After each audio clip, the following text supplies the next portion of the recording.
Oui, bonjour chers familles, bonjour chers abonnés. Je me prononce aujourd'hui sur la situation géopolitique, géostratégique du Mali.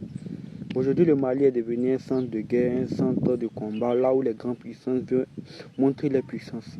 Si on se rappelle bien, après la Deuxième Guerre mondiale, c'est ainsi que l'Allemagne est tombée dans le chaos, est tombée dans le désordre et a été divisée. C'est cette même stratégie, ce même scénario qui se passe actuellement au Mali. Je vais être bref. Les Occidentaux, l'Union européenne, s'opposent au gouvernement malien qui fait appel aux forces étrangères de venir sur leur territoire et demande aux forces françaises de quitter leur territoire. Ils s'opposent à ça. Mais je vais être bref. Quand on se rappelle après la Deuxième Guerre mondiale où les États-Unis étaient la seule puissance politique, militaire et économique, nous avons vu que la France même qui est là, le général de Gaulle à son temps, il était le président de la France.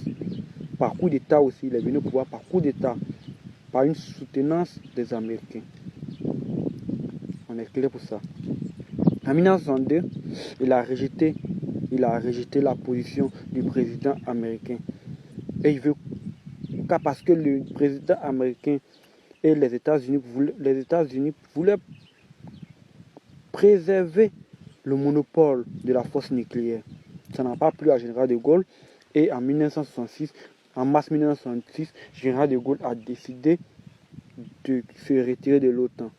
Et en se retirant de l'OTAN, il a demandé aussi, il a exigé, il n'a même pas demandé, mais il a exigé que les troupes américaines devaient quitter le sol français. Est-ce que ça c'est un problème? Est-ce que les Américains ne sont pas quittés là-bas quand il a demandé? Maintenant, pourquoi, quand on demande aux Français de quitter le territoire français, eux, ils veulent envoyer ça dans faire de diplomatie, ils veulent pouvoir parler ici, ils veulent dire ici, ils veulent parler beaucoup. C'est pas encore fini. Ce même général de Gaulle, il a commencé à effectuer des voyages. D'abord, il allait visiter l'URSS, ça veut dire l'URSS.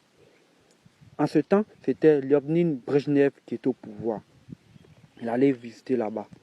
Il a reconnu le régime chinois de Mao Zedong. Il a commencé à se déplacer vers les pays de l'Europe de l'Ouest. Or, il savait qu'ils étaient opposés. Et en faisant ça, il mettait en danger